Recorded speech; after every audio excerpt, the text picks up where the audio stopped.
We've all been there as new artists or even established artists that are wanting to give our creative juices a little boost. We'll start looking around to find the advice that promises to do just that. And in this video, I'm going to expose the worst tips that will actually end up killing your creativity and send you down the wrong path. So if you're looking for ways to stimulate your creativity, stick around to be sure you avoid making these mistakes from some of the most horrible yet common art advice out there. Let's go. So when it comes to creating artwork, advice is abundant. But the trick is to find out what uniquely works best for you. One of the worst pieces of advice is to push through even when you're not feeling it. Also known as, if you're a real artist, then you get into the studio and you create every day. This type of advice can lead to guilt, burnout, and lack of creativity. And while this advice does work for some people, it doesn't work for everybody. So instead of getting into the studio with an excited, inspired feeling and emotion, you're kind of getting into the studio because you're being shamed to, or you just feel like you have to and you're being forced. I know for me, it becomes a trying to pour from an empty cup scenario. If I'm not feeling creative, if I'm not feeling inspired, yet I'm forcing myself to get into the studio and create something. This advice just doesn't work for me and does the exact opposite. The second piece of horrible art advice that's actually killing your creativity is to stick to one style. While yes, it's very important to hone your skills, and in order to do so, you have to repeatedly create and develop those skill sets. Not just always skip around and do one thing and then do another thing. You actually need to devote time and energy into that one style.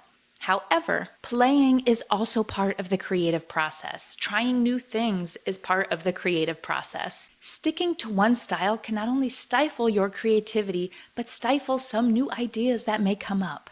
So if you're feeling stale creatively, it may not be a bad idea to switch things up and try a new style or some new mediums or a new subject. The third piece of horrible art advice that's killing your creativity is that you should be creating new, original, brilliant artwork every time you get in the studio and create.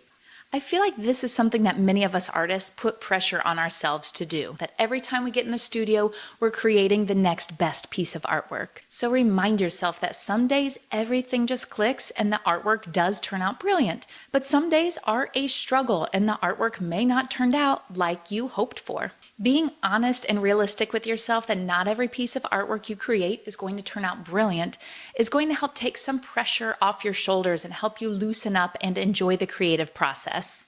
And when you're able to do that, that's when the brilliant artwork comes out.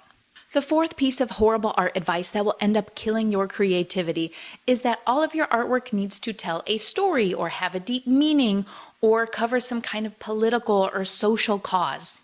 There are plenty of artists that create wonderful narratives through their artwork and make bold statements, but that doesn't mean all artists need to. There really is a place for everyone. For me, it's all about the piece being something I enjoy creating rather than it having a deep meaning to it. It's pretty, it uplifts a space, it brings joy to people's lives. Again, as simple as that may be, that's kind of my goal with my artwork. I remember showing my artwork and someone asked me about a particular abstract painting and what it meant to me. And I fumbled over that because I was conditioned, and maybe you are too, to think that our artwork is only valid if it has a deep meaning or tells a story or has some kind of symbolism behind it. So perhaps you're in that same boat I am. If so, I want to encourage you to turn off that part of your brain that's telling you your work needs to tell a story, have a narrative, really have some deep internal meaning, and really just show up and create something that makes you happy and brings you joy. So if you're an artist that's curious about how to actually set up and launch your art business, then you'll want to watch this video where I cover step by step how to get your business started and get it rolling. Chat soon.